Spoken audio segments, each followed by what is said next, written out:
This is the smallest golf club that I have ever tried on this channel. It would hide behind the golf ball. That is how small it is. This is the PureOne. I've actually got a set of 3 of these. This is the mid iron in my hand, but inside my bag, I've got the short iron as well as the wedge. This is all about building your consistency with the strike. If you can hit it with this one, you can hit the sweet spot on any club. And on today's episode, we're gonna put it through the test. I'm gonna hit a few on the ranges to see if I can actually make contact with the PureOne. Then we're gonna play some holes of golf out here at Carrollwood Country Club using the set and see if we can play even par. It would be crazy if we did. Let's see if this thing works though. Here's your closer look at the PureOne. Now I've got the mid iron in hand, but like I said, I've got the full set that they offer, the 3-piece with the short as well as the wedge. So interestingly enough, you've got a lot of top line and you've got a lot of sole to this club. And what that allows this club to do is feel the same weight as a traditional club. I think that is a genius design. It also gives you a little bit more confidence staring down at this little tiny club. Again, I gotta put a ball up there so you can actually see it. It just barely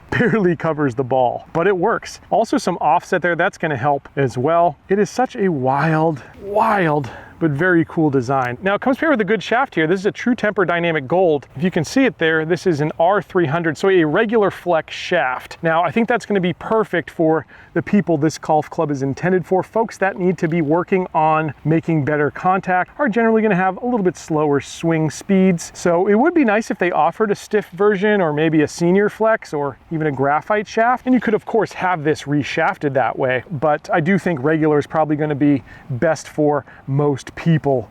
That's why it's regular after all. In terms of a grip, it comes with a True Temper Icon grip, kind of like a Lambkin Crossline, a standard grip there. And again, it's a regular wrap. It's not like a mid-size or thick grip, but again, you could change that out if you wanted. In terms of price point of this club, you can get a single club right around $170. So basically the cost of like a standard wedge out there. And they do offer a discount if you were to get all 3, including the short and the wedge. Speaking of the short, I think that's probably the one, if you're gonna choose one of these just to work on consistency and ball striking, that's probably gonna be your best bet because it's kind of like a mid iron in the bag. In fact, they might have named it mid.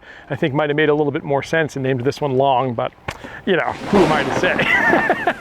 But depending on the part of the game that you want to work on, obviously you've got 3 different options, or you go for all 3 at one time. All right, the first thing I want to do here is actually take it out to the range and see if I can hit this thing. That's going to be a miracle, I think, because I just feel like I'm going to hosel rocket every single shot out there. I'm going to take the mid out there first, because if I can hit this club, I'm sure I could hit the other 2 here, the short and the wedge. Let's see if we can do it. All right, first swing.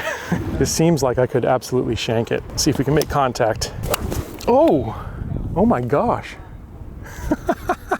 Tight little draw. It felt like I hit it like toe side, but there's not much toe. Whoa, that was definitely in the middle.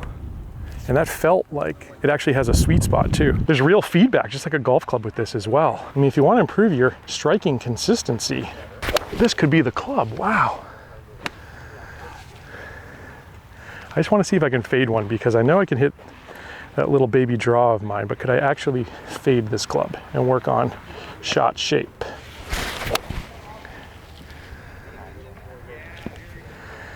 It was fading, although I completely pulled that shot. Let's see, get it started off in a better spot. There we go, yes. Unreal, unreal.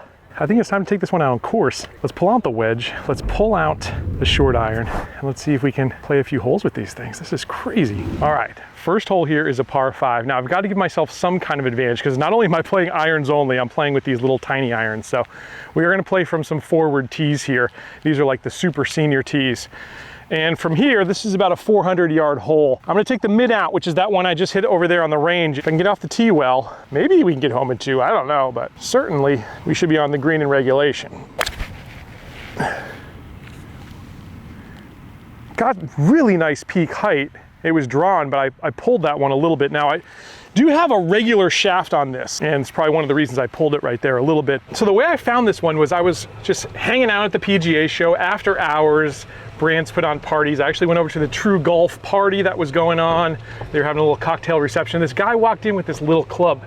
And being a golf equipment nerd, I was like, what are you holding? I had to ask him. He was a little standoffish at first. I don't think he was ready for that, but then he kind of warmed up to me, and he told me that they developed this club, the PureOne, to really help you work on creating consistent contact. And I asked him, I was like, does the ball have to be in the middle of this club? Does it feel like a regular club? He says, you can hit it like a regular club. It was hard to believe, but I didn't hear from the guy for like 6 months. Finally, he reached back out to me and said he could send me a sample of this thing. And so I'm stoked to actually try this one out. All right, so I hit that 190 is the number. We got 213 in. I can't get there, I don't think, 190. So I'm gonna take the short iron here.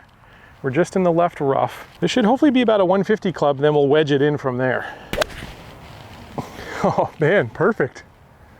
And that should give us a really good angle too on the left side of the fairway. Even made a divot, that's sweet. I can't believe that it seems like there's no possible way that I'm gonna hit the ball. I'm gonna be shanking everything, but it hasn't been the case yet. They've all been at least near the middle of the club face.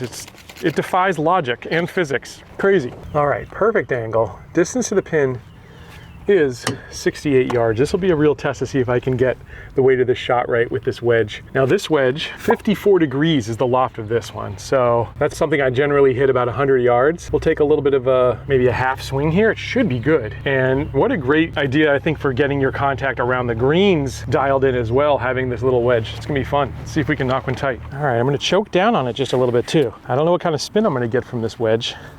We'll find out. Oh! All right, well, we found what I need to work on the contact with. Clearly the wedge shots. I was waiting for the shank to come. Finally came. We're gonna need to get up and down for the par. Generally, I'd feel very confident getting up and down from this position. Not so sure with the PureOne, we'll find out. Nope, it came off the club face right as well. So we're gonna need to work on the chipping here and the short shots around the green, but I do have a putt at par, which would be nice to roll in. Oh, gotta hit it. That's a bogey on a par 5. You don't want to do that, but we got 2 holes to make it up. We've actually had to skip a hole here because there was a slow group, and I was sandwiched in between a fast group behind me, a slow group in front of me. So we're actually on the 3rd hole, which happens to be the hardest hole on this golf course. All right, we're gonna take the mid iron out. I gotta hit it like I just did on the last hole because we need some distance. It's a long one. All right, we're off to a decent start there. Left side of the fairway, and I got a fair amount of distance, so I think we can reach the green from there. So with these clubs too, I'm not taking like 100% swing just yet. I'm taking probably like a 95% swing. My distance is going to be a little less than it would normally be, especially with a game improvement iron or something like that, which is just fine because again, that's what these clubs are all about. It's all about improving your contact. And when you're doing that, you don't want to be swinging full speed. You kind of want to work your way up to that. Anytime I'm practicing out on the range, I'm starting with wedge shots. I'm starting with like 60% power shots and I'm working my way through the bag. By the end of that range session, I might be taking rips with driver, but I don't start out that way. And I think that's a big mistake that a lot of amateurs make. They go out to a driving range, they just start trying to rip drivers and swing it as hard as they can. When you're practicing golf and you're trying to improve, especially your consistency with the ball striking, you've got to slow it down a little bit and get the mechanics right. Again, really good angle because this pin is tucked over a bunker. We're 167 out,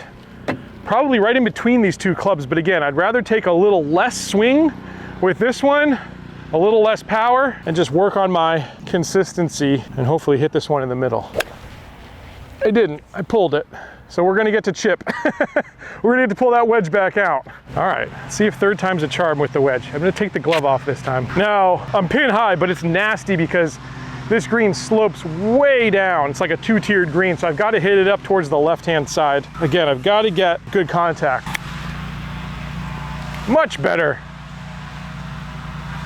But we're still gonna have a fairly good sized putt here for our par. At least I hit the middle of the club face there, so gotta take the small wins. All right, see if we can get lucky.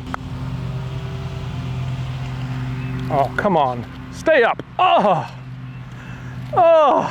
well, our even par does not look good unless we get an ace on the next hole here. But I'm gonna give it my best. It would be crazy. I haven't had a hole-in-one on this show. If I had it with this mini club, that would be insane. All right, last hole, par 3. We've got 115, and I'm kind of in between the short and the wedge. I would like to give one more crack with that wedge to really dial it in, but I think the short's gonna get us there. At a 54-degree wedge is like a 100-yard club for me, so it's just not quite enough. This one should be like a 145 club, so I'm gonna have to take a little bit off, but I think it's gonna give us a better chance of hitting the green. And although we're not gonna be even par here today, it would be nice to finish with a birdie. Did I take enough off of it? It might be deep. I hit the back of the green, but it may have rolled off. We may have a chance to use that wedge after all. So really good contact there. Hit the middle of the club face, almost too good actually. And did we stay up on top? We're gonna have to pull the wedge out. That was all over it, but just a little too far. Let's see if we can dial it in. Before I leave here today, I wanna make sure that I've mastered the wedge play. But I gotta say, I think using something like this, you go out and you hit 100 chip shots with this a day for a couple of days, you're gonna be a master chipper in terms of making contact. I can't guarantee you're always gonna get the weight of the shot right or the direction of the shot right once it hits the green, but you're certainly gonna have better contact. That was definitely my best one of the day. Didn't quite get the secondary check that I would normally get from a wedge, but again, that's not what this kind of practice is all about. Still got a chance to convert my par here. The best chance I've had all day, really. I didn't hit it. Didn't hit it. Well, the scorecard didn't show exactly how much I enjoyed playing with the PureOnes here today. What a pleasure. And again, this is something really meant for you to be out on a practice range, out on a practice green, really dialing in the shots. I think if you use this, continue to use this, you are going to be a better ball striker. If you want to check it out further, I'm going to leave a link down below. And of course, anytime you hit our links, you're helping to support this show, helping us uncover the hidden gems like these PureOnes and some of the amazing brands that we've discovered, the deep cuts, the B-sides here on Let's Play Through. If you enjoy that kind of content, hit subscribe, and I'll catch you back next time on another edition of Let's Play Through.